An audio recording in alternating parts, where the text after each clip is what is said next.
Manalangin po tayo sa Panginoon.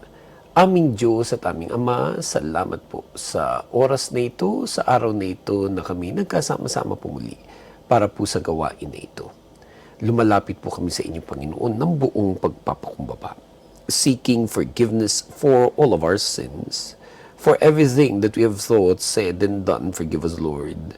Patawarin niyo po kami, Panginoon, sa lahat ng aming mga naisip, nasabi at nagawang mga kasalanan.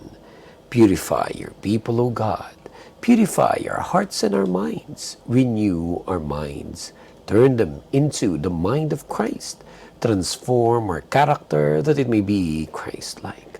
At nawa sa aming pakikinig, panonood, pagsali, pag-participate, ay maranasan po namin ang presence and power of the Holy Spirit of God. Puspusin niyo po kami, Panginoon, ng inyong love, joy, peace, and strength. Magkaroon po kami ng spiritual restoration, spiritual renewal, spiritual revival, spiritual breakthroughs. Ma-recharge po muli ang bawat isa po sa amin. And we surrender all to you, God. Lahat po ng aming mga iniisip, iniintindi, dinadala mga problema sa buhay. And we resist, reject, and rebuke all the works of Satan in Jesus' name. And we declare him powerless. Hindi siya magtatagumpay sa buhay ng iyong mga anak. But we praise your name, Lord Jesus. Itinataas po namin ang iyong pong dakilang pangalan. Pinapupurihan ka namin at pinapasalamatan. At maging sa oras na ito, ay lahat itinadakila as we pray. All of these things we pray in the name of the Father, the Son, and the Holy Spirit. In Jesus' mighty name, this is our prayer. And all God's people say, Amen. Magandang umaga, tanghali, hapon, gabi, madaling araw sa atin ng present sa ating gawain today. At ang pag-uusapan po natin ay isang subject matter na talaga namang napaka-importante, napaka-mahalaga, issue sa maraming OFWs at maging sa kanilang mga pamilya. At yan ang usapang utang. At yan po ang usapang utang. Yan ang ating title, yan din ang topic natin today. At marami tayong pag-uusapan dyan tungkol sa utang. Beginning with this, kung maaari sana, wag umutang. Kung maaari, wag umutang. Bakit man may mga tao na nakayanan nila na mabuhay na maayos, na mapayapa, na hindi umuutang? While others, kahit napunta na sa mga magagandang bansa, magagandang mga trabaho, malalaki nakita, pero mga baon sa utang. Hindi makagraduate dyan na yung kailangan laging umuutang. Ito ang sabi ng Biblia tungkol sa ganyang klaseng buhay. Proverbs 22 verse 7. The rich rule over the poor, and the borrower is slave to the lender. Talaga naman, yung mga tao na maraming pera at hindi umuutang, yung mga taong umuutang sa kanila lagi, talaga naman, kita mo ang pinagkaiba ng buhay. Napakahirap nung mabuhay na baon sa utang. Sobrang nakaka-stress yung buhay na kailangan laging umuutang. At maraming OFW, yan ang kwento. Whether yung pag-utang sa bangko, pag-utang sa mga financial institutions, yung pag-swipe ng credit card, na lahat siya mga yung pag-uusapan palalo natin mamaya yan. O di kayong pag-utang sa tao. Kahirap nung ganyang buhay. Yung lagi na lang umuutang. At meron pa na umuutang para magbayad ng mga nautangan din. Kadalasan pag sinasabi nila dun sa mga inuutangan nila na babayaran nila sila ng ganitong date, hindi naman yun nasusunod. Kasi nga dahil yung utang na yun hindi naman para sa nung makabuluhang bagay, kundi para mabayaran din lang yung mga nauna pang mga utang. Kaya dumadami lang kanyang pinagkakautangan. At later on, dadami talaga magagalit sa kanya. Dahil hindi naman niya nababayaran lahat ng mga pinangakuan niya. Na, again, pag-uusapan pa natin yan in further detail later. Though of course, may mga tao talaga na hindi na talaga nila maiwasan yan. Wala nang iba silang naiisip na pwedeng maging solusyon sa kanilang sitwasyon ngayon, kundi yung umutang. Ang sa atin lang talaga, kung maaari, ay wag umutang. At abangan ninyo ang iba't ibang mga pag-uusapan natin today para nga hindi ganyan yung mangyari sa atin, yung utang ng utang. Pero doon naman sa mga hindi mahilig umutang at hindi nangailangan umutang, kung maaari din, huwag magpautang. Kung maaari, huwag din magpautang. Dahil isa rin naman din yun sa dahilan. Bakit nagiging miserable ang buhay ng maraming OFW? Kasi pautang ng pautang. Kahit pa sabihin mo, ginagawa mo yun para makatulong. Pero kadalasan, nakatulong ka nga. Pero bukas makalawa, magkaaway naman kayo ng pinautang mo dahil, ang daming mga umutang. Maraming mga napag-utangan. Pag hindi nagkabayaran, nasisira ang mga relasyon. Again, may abangan nyo pag-uusapan pa natin yung further. Kasi ito, the Bible says in Psalm 37:21, "The wicked borrow and do not repay, but the righteous give generously." Na may mga tao na nung nangutang sila, talagang meron silang word of honor. Meron silang integrity. At tuto pa rin talaga nila yung pinangako nila na magbabayad sila ng ganitong date at sinisikap nilang wag silang masira dun sa mga mga inutangan nila. May kilala akong mga ganung mga tao at baka may ilan sa inyo, ganun kayo, no? Umutang man kayo, pero nagbabayad kayo kung kailan nyo sinabi mo bayad kayo. Pero it's also a fact na napakarami din ng mga umutang. Umutang sa atin, umutang sa inyo. Hindi nagbayad, hindi na kaya magbayad, at nung umuutang, wala naman talaga silang intention na bayaran ka. Alam lang nila na hindi mo sila matitiis at magugoyo ka nila, pero talagang originally when they were planning to borrow money from you, there was no intent to pay you back. Kaya lalong-lalo na sa ganung klaseng mga tao, ano tawag daw sa kanila? The wicked borrow and do not repay. Yun ang tawag dun sa mga hindi nagbabayad ng utang, lalo na intentionally. Wicked people. Talaga naman. Kaya tuloy ikaw, kung may lumapit sa'yo, as much as possible, huwag mo nang pautangin. Lalo na kung wala ka namang kapasidad na makapagpautang talaga. O di naman kaya, kung may papautang ka nga, pero yung pinautang mo, kailangan mo din later on. Tulad ng wag na wag nyo gagawin, ipapautang sa iba yung dapat na pan-tuition, pinang-anak mo, o panrenta ng bahay mo, pambayad ng kuryente mo, ng mga loans mo rin. Kasi marami sa mga umuutang na nangako magbabayad ng ganitong mga date, mga hindi naman nagbayad. O tuloy nga, paano ka? Kaya tuloy mas mainam na yung, kung gusto mo talaga makatulong, abutan mo na lang kung ano yung kaya may abot. So for example, I always say this, kung umutang sa'yo ng 1,000, hindi mo na makaibigay yung 1,000 pesos sa kanya. Pero kaya mo bigyan ng 50 pesos o 100 pesos, yun na, iabot mo na, maging honest ka, ito lang yung kaya kong maitulong, pero hindi na utang yan. O di yun, tulong talaga yun. Mas mabuti na yung ganun. Dahil kung maaari, wag magpautang. Napakahirap kayang maningil. Napakahirap kayang maningil. At ayaw na ayaw ko yan, yung naniningil. Kaya kung ayaw mong naniningil, di wag ka rin magpautang. Diba? Ano pa?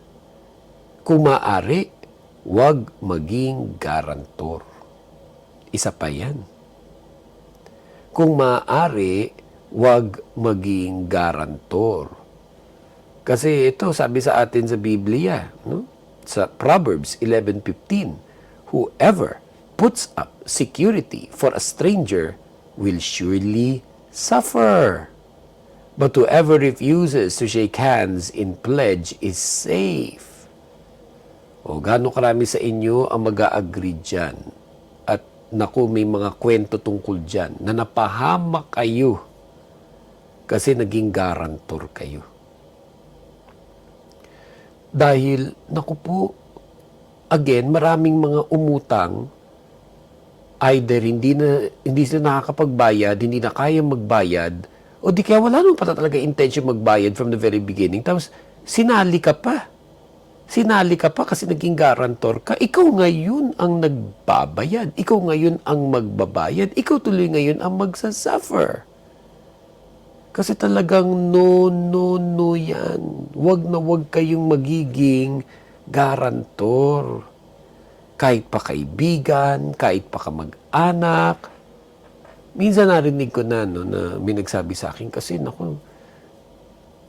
nahihiya kasi akong tanggihan. Baka magtampo sa akin, magkasira pa relasyon namin. Yun yung sinabi. And 99% of the time, yung mga nag-garantor, they get burned. And then later, nagagalit ka rin dun sa tao na pinilit ka maging garantor niya. Eh di, yun din ang ending nun, nasira din ang relasyon ninyo. Nung from the very beginning, kaya daw siya nag-garantor kasi ayaw niya magtampo, ayaw niya masira relationship niya. Sasabihin ko na sa inyo ngayon, that 99% of the time, ang ending din talaga nung mga nag-garantor, nagsuffer sila. And then therefore, nagalit ka rin, nasira din ang relasyon mo dun. So, kesa pa masira ang relasyon ninyo, sabihin mo, wag na lang. Naku, dahil baka dyan pa tayo magkasira. Sabihin mo talaga sa kanya yung ganun. Wag na lang, dahil baka dyan pa tayo magkasira. What else? Dahil kasi ito ang problema ng marami, nakakalimutan nila na let's say nga, nagpautang ka. Ang utang ay utang. Ang dami-dami na nung umuutang, sobrang napaka-humble, sobrang nagmamakaawa, sobrang napakabait, sobrang nangako. Tapos nung napautang mo na, abay naku, nihay-niho, wala. At naku, kung ano pa mga nangyari. Tapos, naku po, kesyo kapatid ka, kesyo kamag-anak ka, kesyo ka-church ka, kesyo born again naman, kesyo kung ano naman. Hindi, ang utang ay utang. Diba? Nagpakumbaba ka nga, nagmakaawa ka nga upang makautang. Tapos nung singilan na, biglang iba na ang storya, iba na kwento. Ang dami talaga nakakalimutan yan. Ang utang ay utang. Dahil sabi nga sa Romans 13 verse 8, let no debt remain outstanding, except the continuing debt to love one another. For whoever loves others has fulfilled the law. So may iba pang mga gustong sabihin yung verse na yan. Pero ang point lang din is, di ba, ang utang ay utang. Kaya kailangan yung utang nababayaran. At kung maaari, magbayad kung kailan pinangako. Napakarami dyan talaga sablay. Sabi, magbabayad sa katapusan ng buwan. Sabi, katapusan na ng taon. Hindi pa nagbabayad. Iba nga, katapusan na ng dekada. Magbayad kung kailan pinangako. Minsan, kahit maliliit na pera lang yan. Uy, i-ano mo naman sa GCash. I-online banking mo naman ako. Uy, may 100 ka ba dyan? Babayaran ko bukas, babayaran ko sa Miyerkules, babayaran ko sa Linggo. Pag nagkita tayo, gaano karami sa inyo na biktima na ng mga ganyang mga tao na nangako ng ganitong date? Umasa ka syempre na sa ganong date siya magbabayad, pero hindi tumutupad yung mga nangako at umutang. Dapat magbayad kung kailan ipinangako. Ecclesiastes 5 verse 4 to 6, when you make a vow to God, do not delay to fulfill it. He has no pleasure in fools. Fulfill your vow. It is better not to make a vow than to make one and not fulfill it. Do not let your mouth lead you into sin, and do not protest to the temple messenger, my vow was a mistake. Why should God be angry at what you say and destroy the work of your hands? Nangako ka Diba? Nagsabi ka na sa ganitong petsa magbabayad ka, tuparin mo yun. Napakarami nagsabi magbabayad siya bukas, sa Miyerkules, sa Linggo, sa A15, sa A30, sa katapusan, sa susunod na buwan, sa katapusan ng taon. Grabe, nakakagalit siya na. Grabe, nakakagalit yan. At ang masaklap pa niyan, yung inutangan, yan ang stress na stress at halos hindi makatulog. Dahil sobra siyang naapektuhan nung hindi pagbabayad on time ng mga umutang sa kanya. Nung umutang sa kanya. Pero yung umutang, ang sarap ng tulog nun. Diba? Lalo mo ikinagagalit yun. Tapos kung makita mo pa sa social media, sa Facebook, sa Instagram, sa TikTok, o kung saan na, kung saan nandoon, gumasos ng kung ano-ano, bumili ng kung ano-ano, o mabalitaan mo na si ganito binayaran, pero ikaw hindi ka binayaran, nakaka-stress yun, nakakagalit yun. Ano pa? Magbayad ng buo at hindi utal-utal. Hindi na nga nagbayad sa petsa na sinabi doon siya magbabayad. Nung finally, napilipit mo na pressure mo na dahil nagagalit ka na nga na magbayad siya ng ganitong particular date, hindi ka rin binayaran ng buo. Utal-utal. Umutang ng 1,000 pesos. Pinautang mo nga ng 1,000 pesos. Hindi na nga nagbayad nung katapusan. O sige, next month daw. Tapos naman ngayon, nagbayad sa'yo. Nung nagbayad sa'yo, aba, 50 pesos, 100 pesos. O, nasa na yung next month na daw yung susunod? Ginawang in-installment, ginawang 1 year installment yung pagbabayad nung. Paano kung hindi magagalit? E di syempre, di yung halaga ng pera mo ngayon ay hindi na 1,000. Ang halaga na niya ngayon ay naging 50 pesos na lang kahit pasabihin mong matapos niya in 1 year. Kasi walang ganung usapan. Ang usapan, umutang ng 1,000, magbabayad ng ganitong petsa at dapat ng petsa na yung binayaran nyo ng buo, hindi utal-utal. Napakarami na ko po hindi sumusunod sa usapan. Proverbs 3:27-28. Do not withhold good from those to whom it is due when it is in your power to act. Do not say to your neighbor, come back tomorrow and I'll give it to you when you already have it with you. O yung iba, talagang walang pambayad. Yung iba naman meron, pero hindi pa rin binibigay sa iyo. Isa sa mga importanteng prinsipyo yan. Pag may utang ka, may pambayad, kaibayad mo na agad. Kasi yung pera, magkakaroon na ibang patutunguhan yan. Kaya dapat nangutang, nangako, tuparin. At tuparin ng maayos, hindi yung utal-utal. Tapos kung ikaw yung umutang, biruin mo kay bait-bait mo nung umutang. Kay humble mo nung umutang. Huwag magalit sa naniningil sa'yo. Ang tindi, di ba? Nung umuutang kay bait, nung umutang kay humble, nung sinisingil mo na, kung magalit sa'yo. Kung ano mga napagsasabi tungkol sa'yo na. Kesyo matapobre ka, kesyo kampon ka ni Satanas, kesyo kung ano-ano. Proverbs 29:22. An angry person stirs up conflict, and a hot-tempered person commits many sins. Diba? Siya pa talaga high blood. May mga ganyan na nung sinisingil mo, kung ano ngayon ang mga pinagsasabi. Lalo na kung may history kayo na nung araw, naalala niya, may pinautang din siya sa'yo, o meron siya ginawang kabutihan sa'yo. Yung utang na loob na yan, yan ang hindi nababayaran Tapos pag yung meron kang utang na loob nun, umutang sa'yo, pinautang mo, nagagalit sila pag sinisingil mo kasi nga papaalala na naman sa'yo, ang sama-sama naman ng ugali nito. Dati-rati, ganito. Ngayon, kung apihin nila kami, dati naman, mga ganyan, di ba? Again, ang utang ay utang. Di ba? May malinaw dapat na usapan. Yung iba nagiging historian, binabalikan ng kung ano ng mga bagay na tapos na. At kung magalit, at minsan galit-galitan. Kasi nga sinisingil sila. Napakaraming mga tao na nung umuutang kay babait kay humble, nung sinisingil, galit sila. Kaya pag may ganung mga tao na napautang nyo, tapos kihirap singilin, tapos sila pa nagagalit pag sinisingil mo, huwag nang pautangin ulit. Yung galit pa nung sinisingil.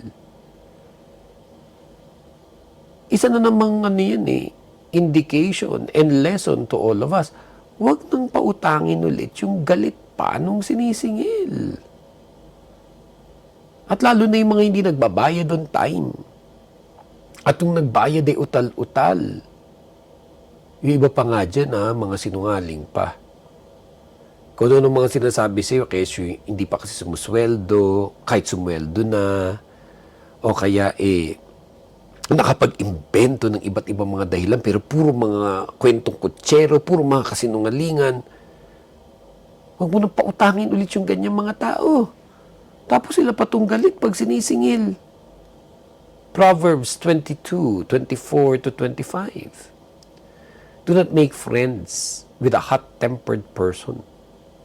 Do not associate with one easily angered, or you may learn their ways and get yourself ensnared.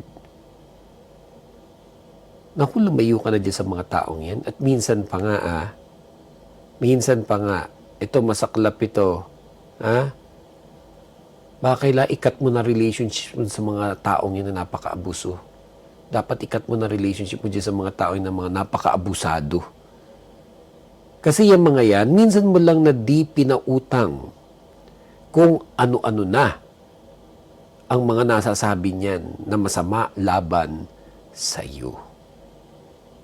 So kung minsan isang beses nanindigan ka, hindi ko na muna ito pauutangin kasi nga hindi nagbabayad sa petsang pinag-usapan. Nung nagbayad utal-utal. Nung sinisingil mo kung magalit o magalit-galitan. Tapos nung nag-decide ka na hindi mo na ito pauutangin, kung ano mo mga pinagsasabi, either diretsa sa iyo o narinig mo na sinabi kong kani-kanino, mga masamang bagay laban sa'yo. Pero minsan mo lang hindi pinautang. Naku, ikat mo na relationship mo dyan sa ganyang mga tao. Naku, hindi titigil yung mga yan. Yun na talaga sila. Yun na talaga sila. Not unless sila magbago, baguhin ng Panginoon. Yun na talaga sila. Proverbs 6:12-15. Proverbs 6:12-15. A troublemaker and a villain, who goes about with a corrupt mouth, who winks maliciously with his eye, signals with his feet, and motions with his fingers, who plots evil with deceit in the heart. He always stirs up conflict. Therefore disaster will overtake him in an instant. He will suddenly be destroyed without remedy. Naku, yung mga taong ganyan, hindi mo rin, nakakalungkot sila, no? Pero hindi mo na kailangan silang pagigantihan kasi may consequence din yung kanilang mga pinagsasabi. May mga taong ganun na pag wala na silang makukuha sa iyo, hindi na sila makautang sa iyo, kahit isang katerba na pinautang mo sa kanila, minsan mo lang hindi pagbigyan, hindi pa utangin, kaysa sama ng mga sinabi sa'yo, lalong patunay sa iyo yun Na, naku po, pointless na pautangin mo pa yan, pointless na tulungan mo yan. Mas mabuti pa nga minsan, ikat mo na ang relasyon mo sa ganyang mga klaseng mga tao. Kasi kadalasan yung mga taong yan, ano rin sila, no? Mga irresponsible people yan At nakakainis ang mga irresponsible people in our lives. And sadly, many of them, no, are our relatives. Pwedeng asawa mo, pwedeng anak mo, kapatid mo, pinsan mo, uncle mo, kaibigan mo, barkada mo, ka-church mo, kasama mo sa bahay. Nakakainis yung mga taong yan na, ba't sila nagkaganon? Kasi nag-irresponsible sila May ilang mga tao na kaya sila nabaon sa utang o nagkaroon ng financial challenges. Hindi nila fault entirely. Perhaps may nagkasakit na maluba at linaban nila yun, o di kaya nagka-problem talaga sa ekonomiya ng bansang yun, kung saan nandun sila at nagtanggalan, ang tagal bago nakahanap ng trabaho. May mga tao na naging biktima ng mga circumstances. Maaayos sila, pero talagang itong panahon na to, nagkaroon sila ng financial difficulties. Pero alam mo, dahil maaayos talaga sila per se, at some point in time, makaka-recover yun. At some point in time, just give them time, makaka-recover at makaka-recover yun. Kasi yung maayos at matinong tao, kahit magkaroon ng trahedya, makakabangon at makakabangon yan Pero ibang usapan yung mga taong irresponsable. meron talagang mga taong napaka-irresponsable. Kaya sabi sa atin sa Proverbs 11:29, whoever brings ruin on their family will inherit only wind, and the fool will be a servant to the wise. Meron talagang mga tao dahil napaka-irresponsable nila, nadadamay nila yung kanilang mga mahal sa buhay. Minsan may encounter ka na ganun, mga awa kay mga breadwinner, mga kumakapag-sakripisyo sa pamilya nila, pero bakit hirap na hirap sila? Kung sila lang sana, if they would just turn a blind eye, a deaf ear to the needs of their loved ones, and even yung mga naging consequences, mga irresponsible nilang mga mahal sa buhay, sana okay sila. Diba? Pero meron talagang mga taong napaka-irresponsable. Sa totoo lang, dapat matutunan nating sabihan yung mga yun. Huwag mo ko abalahin at isali sa iyong mga bayarin at gastusin. Na kung sino sa inyo, kung pwede lang madiretsa nyo ng ganyan, ang mga kamag-anak ninyo na kumakahingi sa inyo. At kung sino-sino pang mga tao na hindi mo nga kamag-anak, yung may mga plano sila, may mga balak sila sa buhay, tapos ikaw pala magbabayad. Ikaw, kasali ka pala doon sa, di ba? Plano mo pala dyan mag-aral. Plano mo pala na bumili ng ganyang sasakyan. Plano mo pala na magbakasyon. Plano mo pala na gawin ito, kung ano pa. Edi ikaw, gawan mo yun ng paraan. Pero talaga ba naman iaasa mo yan? Kung kanino, kani-kanino, kahit pa yung kamag-anak mo na mapera, kahit pa yung kaibigan mo na mapera, pero pera niya yun eh, pinaghirapan niya yun eh. Bakit mo siya aabalahin at isasali? Doon sa mga hindi naman niya dinesisyon, ikaw ang nagdesisyon, kaya naging bayarin mo yan at gastusin. At kung bakit ka rin napahamak. Diba? Nakadalasan, na-enjoy mo na rin yun. Diba? Na-enjoy mo na rin yun. So, ang lagay, ikaw yung nag-enjoy, tapos ako magbabayad. Ikaw yung nag-enjoy, tapos ako ngayon may gastos. Diba? Naku, kaya ito, sabi sa Proverbs 22:26-27, do not be one who shakes hands in pledge or puts up security for debts. If you lack the means to pay, your very bed will be snatched from under you. Yung kasi yun eh, if you lack the means to pay. Ganun lang dapat kasimple ang buhay. Wala ka palang pera. E di, wag yan ang gawin mo. Wala ka palang pera, e di wag mong gawin yan. Hindi yung wala kang pera, ako pala magbabayad. Wala ka palang pera, ako ang aabalahin mo. Wala ka palang pera, ako isasalim mo. At minsan yung mga ganyang klaseng mga tao pa, kung makapag-request, napakalaki, at agad-agad now na. Yung may inano siya, may mga inisip siya, may mga plinano siya na siya, isang buwan na niya plinano at inisip yun. Tapos ikaw dahil nagkataon, ikaw tong may pera, ikaw tong may savings, ikaw tong mabait, biglang ikaw kinausap nung umaga, dapat mamayang tanghali, maproduce mo yung kailangan niya, na siya, isang buwan niya yung plinano pala. Napakaraming ganyan. Pero mo laking abala nun. Nagkataon din lang na marami ring OFW na hindi matiis kasi yung mga mahal nila sa buhay pag ginaganyan sila. Diba? Pero, naku, kailangan matutunan yung mag-say no sa kanila. Kailangan matutunan natin na maturuan sila na hindi pwede yung mga ganung mga diskarte. Diba? Huwag mo ko abalahin at isali sa iyong mga bayarin at gastusin. Wala ka palang pera, edi, o di naman kaya may gusto kang gawin, edi ikaw magbayad. Minsan may mga ganun eh. Magpapaparty pala sa Pilipinas. O susulatan ngayon yung kamag-anak na OFW kung pwede siya ang maging sponsor. No, na most likely, papayag din si OFW. Pero ang rini-request pa nitong nasa Pilipinas na may celebration, dapat sa ganitong mamahaling restaurant, biruin mo. Gusto mo palang kumain sa mamahaling restaurant bilang celebration, di ikaw magbayad. Bakit ako magbabayad? Ba't kami magbabayad? Ba't yung OFW magbabayad? Diba? Hindi ka man lang pumili nung mura. Hindi ka man lang pumili no? Yung kailangan talaga na sa ganun. Eh di kung gusto mo pala yun, di. Ikaw magbayad. If you do not have the means to pay, dapat no. At sa mga OFW, na kung may ganyan kayo mga kamag-anak na inaabala kayo, sinasali kayo sa mga bayarin at gastusin nila, huwag nyo rin silang sanayin. Huwag nyo rin silang sanayin na anytime pwede nilang gawin yan sa inyo. What else? Huwag kang magpagamit ng credit card. O yung sinasabi nila huwag kang magpa-swipe ng credit card. Ikaw may credit card ka. Hindi naman masama yung may credit card. Maganda nga yung may credit card kasi kung may disiplina ka naman sa paggamit nito, napakalaking bagay niyan kasi bukod sa you don't have to bring cash, may extra points na nakukuha kay sa paggamit mo ng card. Kesa yung cash lang yung ginamit mo na binigay mo lang yung pera mo pambayad.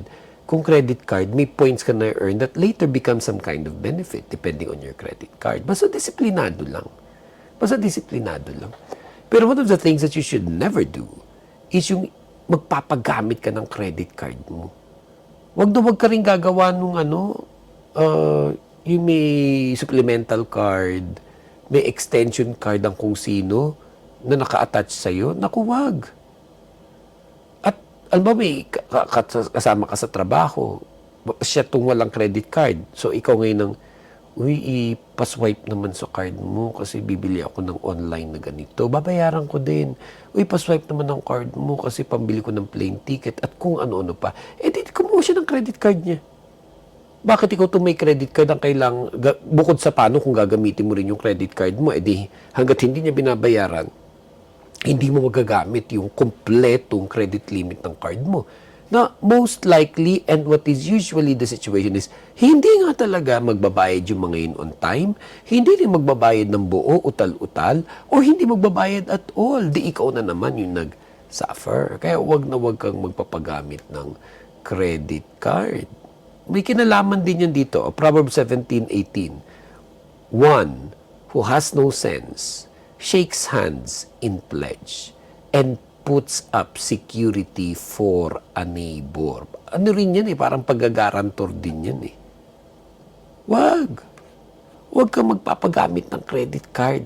Learn to politely say no to people na nagsasabi sa iyo, nagre-request sa iyo kung pwedeng makapagpa-swipe sa iyo. What else? Wag ka rin makigamit ng credit card. No? Iwasan mo rin yun. Yung temptation na kahit pa mabait at pagbibigyan ka naman, kasi pag-utang din yun. Diba? Pangungutang din yun.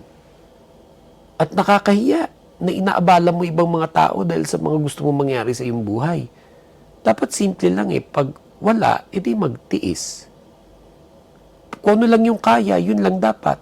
Hebrews 13 verse 5, keep your lives free from the love of money and be content with what you have.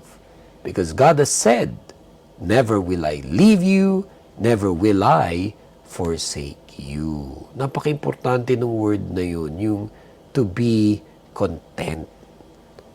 Napakarami kasi hindi kontento Kaya isa rin talaga na dapat maalis sa marami alisin ang luho. Kung sino pa talaga yung walang pera, yun yung mga napakaluho. Alisin yung luho. 1 Timothy chapter 6, 6-8, again, is a discussion concerning contentment. But godliness with contentment is great gain. For we brought nothing into the world, and we can take nothing out of it. But if we have food and clothing, we will be content with that. Isipin mo, nung araw, wala ka naman nung ganito. Nag-survive ka naman. But ngayon, diba, kung ano-ano ngayon ang gusto mo magkaroon, alam mo na nawawala na sa iyong contentment. Napakaraming mga tao, kaya maayos sila financially kasi natutunan nila yan. Yung maging content. At kung halimbawa dumating sila sa punto na, alam mo naman ang buhay, meron talaga mga changes. Alam mo, business. Minsan malakas yung business mo, minsan mahina yung business mo.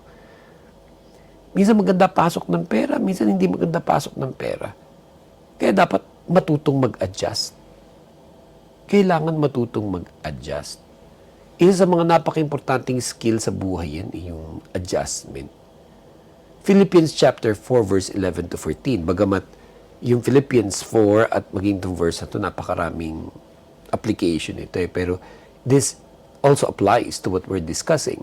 Philippians 4:11 to 14, I am not saying this because I am in need.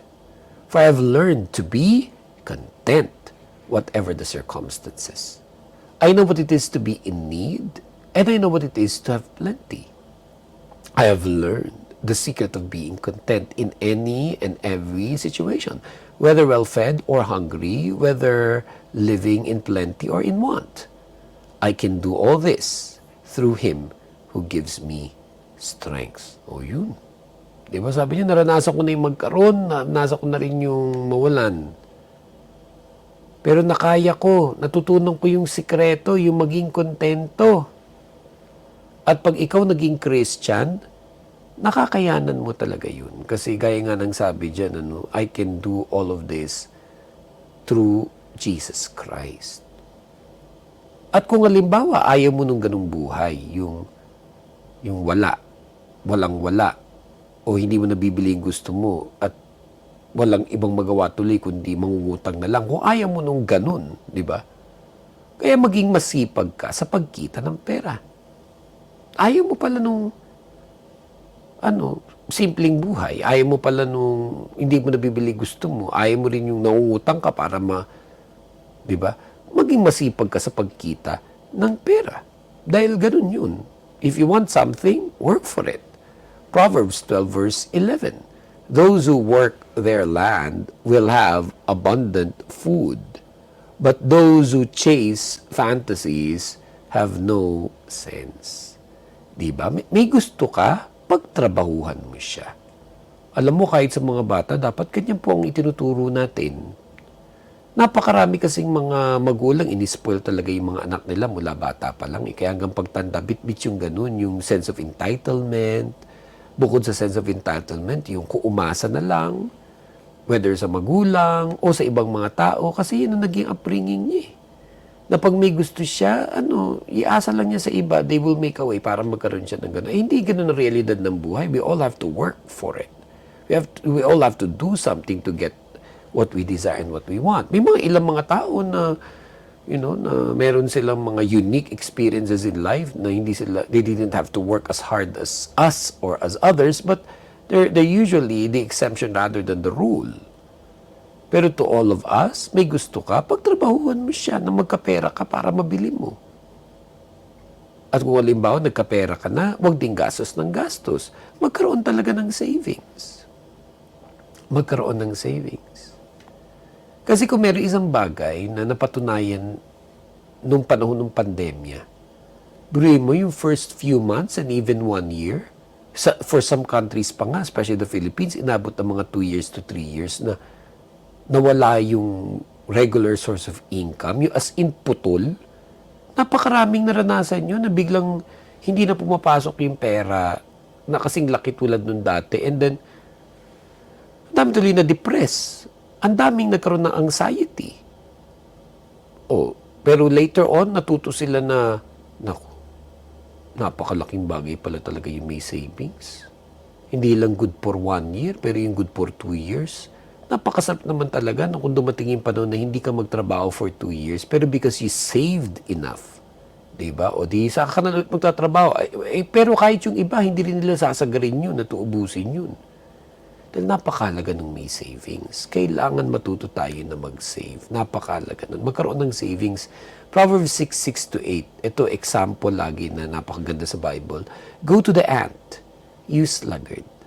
Consider its ways, and be wise. It has no commander, no overseer or ruler, yet it stores its provisions in summer, and gathers its food at harvest. Diba? Napakahalaga niyan. Yung meron tayong nagiging savings. At bukod sa merong savings, meron ka ding portion ng savings mo na ini-invest mo dahil importante rin yan, yung magkaroon ng wise investments. Napaka-importante rin yan, yung magkaroon ng wise investments that later linalagay mo yung pera mo sa isang paraan by which it can work for you, that later it can become something like passive income for you. Magkaroon ng wise investments. Hindi rin talaga tinatabi lang yan sa bangko. Ecclesiastes 11 verse 1 to 6. Ship your grain across the sea. After many days, you may receive a return. Invest in 7 ventures. Yes, in 8. You don't know what disaster may come upon the land. If clouds are full of water, they pour rain on the earth. Whether a tree falls to the south or to the north, in the place where it falls, there it will lie. Whoever watches the wind will not plant. Whoever looks at the clouds will not reap. As you don't know the path of the wind, how the body is formed in a mother's womb, so you cannot understand the work of God, the maker of all things. Sow your seed in the morning, and at evening let your hands not be idle. For you don't know which will succeed, whether this or that, or whether both will do equally well. Ang ganda niya, no? Ecclesiastes 11 verse 1 to 6. Na of course, ang pinakasama rin yan, at ang ibig sabihin yan, mag-invest ka. Ang sabi pa nga niya, maging wise ka talaga sa investments mo. Wag lang sa iisa. Yung meron, kung pwede sana, meron kang 7 to 8 investments daw. Dahil hindi mo masabi ang panahon. Hindi mo masabi. Maaring yung singular source of income mo ngayon, okay lang now. Pero next month, hindi na. Or summer, hindi na. Winter, hindi na. Alam naman tumigil ang pagpasok ng income sa'yo at nga ka lang. Diba? And having wise investments is also a way to prepare for the future. Dahil hindi nga natin masabi ang panahon, ano pwedeng mangyari bukas. At yung mga mahal natin sa buhay na tinutulungan din natin ngayon, hindi naman mauubos yung mga yan. Lagi meron yung mga, hindi pwede yung may savings lang dahil syempre ang savings nauubos yun. At uubusin yun, lalo na ng mga taong hindi naman pinagtrabahuan yung savings. So pag nabalitaan nila, uubusin talaga nila yan. Kaya napakalaga nung may wise investments. Pero, huwag din sumali sa mga get-rich-quick schemes at mga illegal na pagkita ng pera. Kasi yan din ang dahilan. Bakit may mga tao na sobra silang nabaon sa utang? Kasi naging greedy. Yun talaga yun, naging greedy. Pumasok sila dyan sa mga get-rich-quick schemes. Yung nangako sa'yo na ipasok mo yung ganitong pera, ito agad ang balik sa'yo. Kadalasan tatandaan nyo to, if it's too good to be true, it's usually not true. At bukod doon, naku, lumayo kayo dyan sa mga illegal na paraan ng pagkita ng pera. Totoo naman, maraming mayaman ngayon talaga. Yumaman sila dahil sa mga bagay na illegal. Pero huwag niyong iisipin na wala yung consequence, na nakalusot na sila. Hindi. May balik yun. May balik yun. Darating at darating ang panahon na aanihin nila yung kaya sila nagkapera kasi dahil sa mga illegal na paraan. Lalo na Christian ka na. Hindi dapat tayo umaasa sa ganyang mga paraan para lang magkapera at yumaman. Later on, yung iba, lalo pang nabaon dahil na-expose din yan. And then eventually, lulubog din lahat ng pinasok mo dyan. Proverbs 13 verse 11. Dishonest money dwindles away. But whoever gathers money little by little makes it grow. Yun. Hindi naman ibig sabihin yan little by little, sobrang tagal. Hindi naman yun na ibig sabihin. Ay, ibig sabihin lang yan, doon ka na sa tama. Doon ka na sa tama. Hindi mga biglang yaman, pero dahil naman sa illegal, o di kaya dahil sa mga get-rich-quick schemes na more often than not, 9 out of 10 again, sablay yung mga ganyan. Huwag kayo magpapabola, huwag na kayo magpapauto sa mga ganyan. Lalo na ino-offer online, biglang may tatawag sa inyo, o kahit pa kaibigan ninyo, dati, Tapos biglang naalala ka dahil may mga ganyan siya mga pinasok. Naku, wag na, wag na. Ilang beses nang napatunayan na sablay yung mga ganyang mga paraan. Dahil tatandaan natin, kay Lord pa rin, galing ang lahat ng financial blessings. Paano ba nakakaahon sa pagkabaon sa utang? Paano ba nagkakaroon ng magandang kita ng pera, whether sa trabaho o negosyo? Lahat ng yan, tatandaan natin galing lahat kay Lord. Dahil sabi sa atin sa Biblia, sa Deuteronomy 8:17 to 18, kahit nung panahon pa ng mga Israelita in the Old Testament times, hanggang ngayon, this principle is still the same. Deuteronomy 8:17 to 18, you may say to yourself, my power and the strength of my hands have produced this wealth for me. But remember, the Lord your God, for it is He who gives you the ability to produce wealth, and so confirms His covenant, which He swore to your ancestors as it is today. Huwag magyayabang. Tatandaan mo lagi, hindi lang dahil sa sariling lakas mo yan. It is God who gives you the ability to produce wealth. Kaya bukod sa lagi mo pinagpipray, yung mga balakin mo at ginagawa mo, pinagpipray, ang iyong financial situation, maging maayos ka financially, maging maayos ka sa buhay, sumunod ka sa Panginoon, mag-tithes and offerings ka, maging active ka sa giving ministry, be generous to the work of the Lord through the church, help the poor. Yung inuutos sa Biblia concerning financial stewardship, sundin mo yun. Kasi tatandaan mo, kay Lord pa rin galing ang lahat ng financial blessings. And therefore, it is my prayer that as you've listened sa ating topic today na usapang utang, na ultimately, ang bawat isa sa atin na present today, mga OFWs natin at maging inyong mga family members, umayo sa buhay, umayo sa finances, at lumaya sa pagkabaon sa utang, maranasan ng overflowing blessings ng God, ang financial breakthrough in Jesus' name. Manalangin po tayo sa Panginoon. Aming Diyos at aming Ama, salamat po sa mensaheng napakinggan po namin sa araw na ito. We truly thank you, Lord, for this wonderful topic na talagang alam namin sakto para sa amin at sa aming mga mahal sa buhay. Ma-apply po namin ang mga bagay na to in our lives. Kayo po ang patuloy na magpagaling sa lahat ng may sakit at may karamdaman. Mag-provide sa aming mga pangailangan, gabayan kami sa aming desisyon sa buhay. Protect us and our loved ones. Grant us peace of heart and mind as we pray. Misa pa po natin itaas ang dalawa kamay natin to the Lord for the benediction. Receive His protection and His provision, the peace that this world cannot give, the peace that transcends all understanding. Receive your answered prayers. Signs, wonders, healings, and miracles be yours in Jesus' name. Reach people, unite them to be the church. Worship Jesus, who lives and reigns forevermore. Amen.